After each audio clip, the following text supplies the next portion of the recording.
Class 12th lesson number 1 the last lesson के questions and answers with Hindi description करेंगे। Understanding the text. Question number 1, the people in this story suddenly realize how precious their language is to them. What shows you this? Why does this happen? इस कहानी में लोगों ने अचानक यह महसूस किया कि उनकी भाषा उनके लिए कितनी कीमती है। यह तुम्हें क्या दर्शाता है? यह कैसे घटित हुआ? Answer: Prussia got victory over Alsace. It affected the life at Mr. M. Hammel's school very much. Orders from Berlin were sent to all schools of Alsace and Lorraine that they would teach only German instead of French. The students became sad because of their indifference to their own language. Mr. Hamel addressed about the importance of French. He told that French is the most beautiful, clearest and most logical language of the world. This shows Mr. Hamel's patriotic feelings. French was chic and sentimental. He felt sorry for neglecting his lessons in French. He had a deep respect for his teacher when, with profound grief, Mr. Hamel told, "School is dismissed, you may go." Uttar: Prussia ने अल्सेस पर विजय प्राप्त कर ली थी। इसने mister Hemal के school को प्रभावित किया था।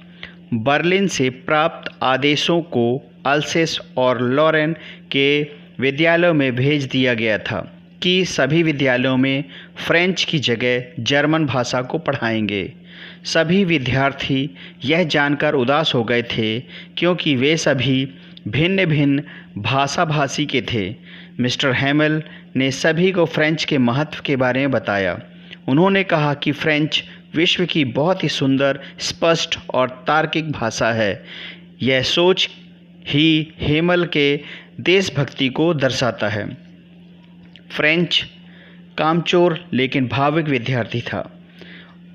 उसे फ्रेंच पाठों को हटाए जाने पर अत्यधिक दुख था। उसे अपने शिक्षक के प्रति काफ़ी सम्मान था। जब हेमल अत्यधिक भावुक होकर बोले, "स्कूल का समय अब समाप्त हुआ, अब आप लोग जा सकते हैं।" Question number 2, French things will they make them sing in German even the pigeons? What could this mean? French सोचता है, क्या वे जर्मन भाषा में लोगों से गाना गवाएंगे, यहाँ तक कि कबूतरों से भी? इसका क्या अर्थ है?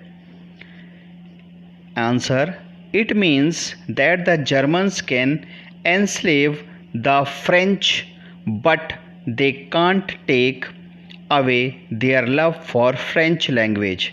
It is in their blood and cannot be finished as long as they are alive. The order aroused the patriotic feelings among the people. Suddenly they realized how precious their language was to them. Mr. Hamel told that French is the most beautiful language in the world. It is the clearest and most logical language.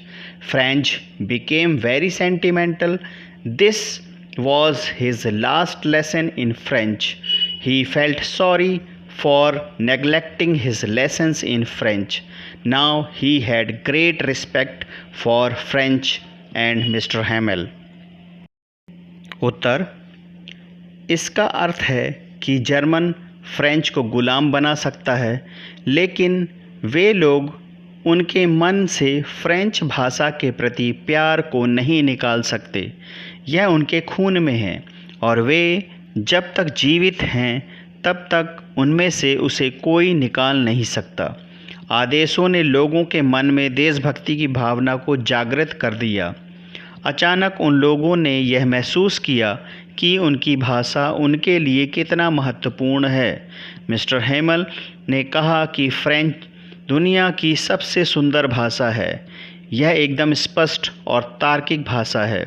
French बहुत ही ज़्यादा भावुक हो गया था। उसके लिए यह French का आखिरी पाठ था। अभी तक उसमें फ्रेंच पाठों को तिरस्कृत करने का बहुत दुख है।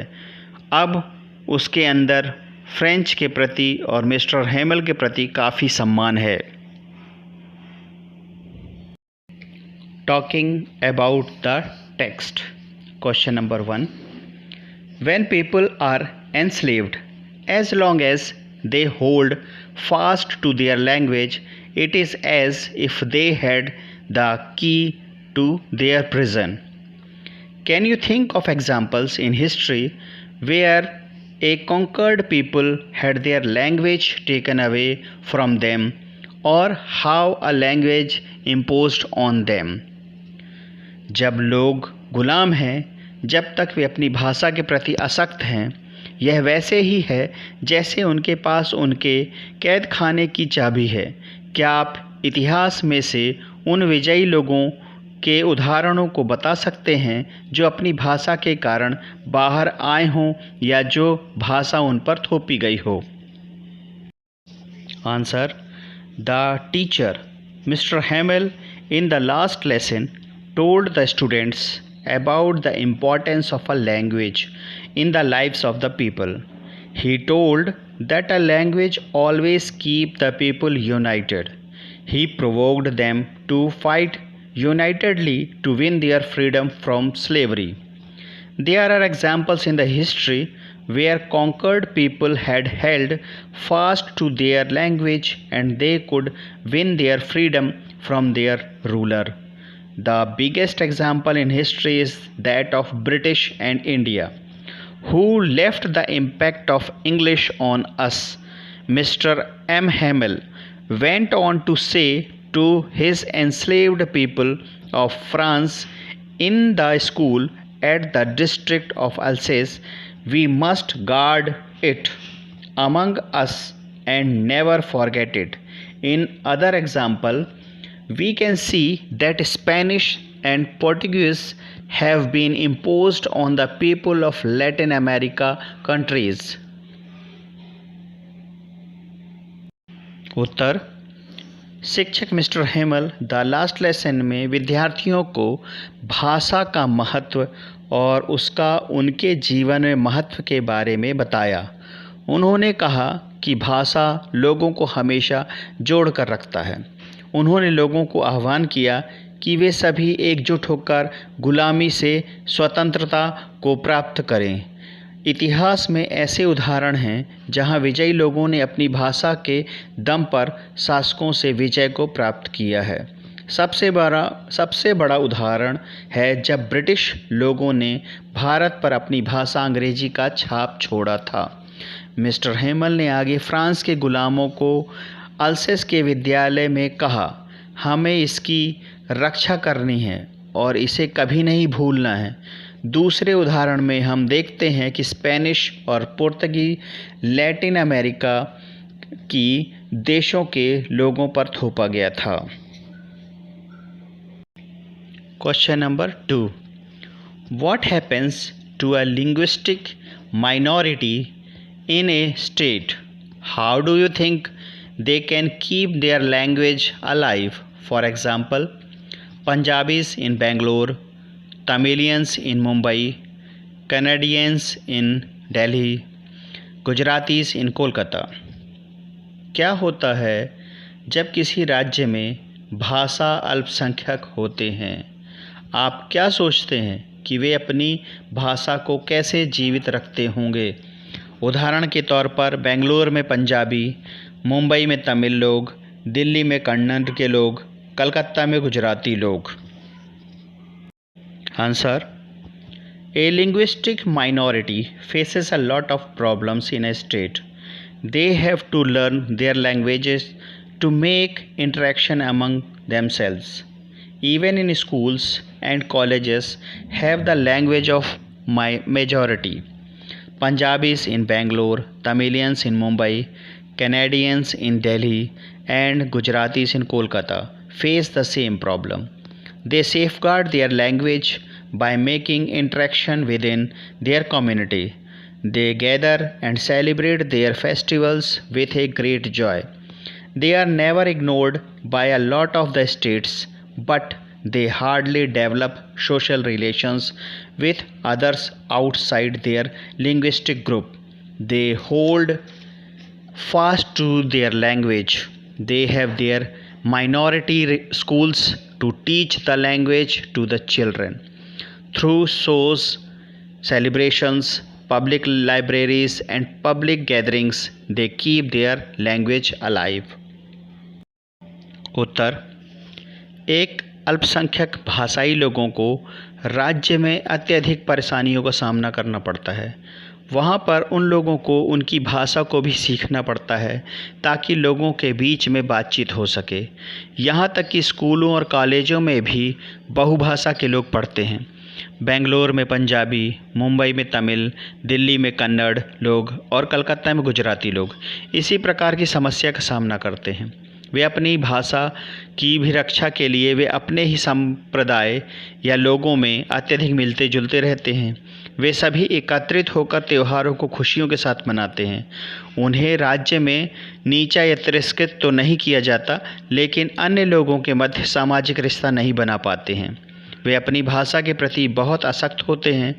उनका अपना अल्पसंख्यक भाषाई विद्यालय होता है जहां वे अपने बच्चों को पढ़ाते हैं। प्रदर्शनियों के माध्यम से, आयोजनों के माध्यम से, सार्वजनिक वाचनालय या लाइब्रेरियों में और एक साथ एकत्रित होकर अपनी भाषा को जीवित रखते हैं। Question number 3: is it possible to carry pride in one's language too far? Do you know what linguistic chauvinism mean? क्या यह संभव है कि हम अपनी भाषा पर लंबे समय तक गर्व कर सकें? भाषाई आसक्ति के बारे में आप क्या जानते हैं? Answer: it is good if we feel proud of our own language, culture and traditions, but on the other hand, we must respect the other linguistic minorities. Linguistic chauvinism is the unreasonable belief of one's own language. For example, German was imposed to be taught in the schools of Alsace and Lorraine, and the teaching of French was stopped. यदि हम अपनी स्वयं की भाषा, संस्कृति और परंपराओं पर गर्व करते हैं तो यह अच्छा है, लेकिन दूसरी तरफ हमें अन्य अल्पसंख्यक भाषाई लोगों का भी सम्मान करना चाहिए। दूसरे लोगों का भी हमें सम्मान करना चाहिए। दूसरे लोग आसक्ति बिना किसी कारण के अपनी भाषा पर पूर्ण विश्वास करना होता है। उदाहरण के तौर पर जर्मन भाषा को अल्सेस और लॉरेन के स्कूलों में पढ़ाने के लिए थोप दिया गया था और फ्रेंच पढ़ाना बंद कर दिया गया था।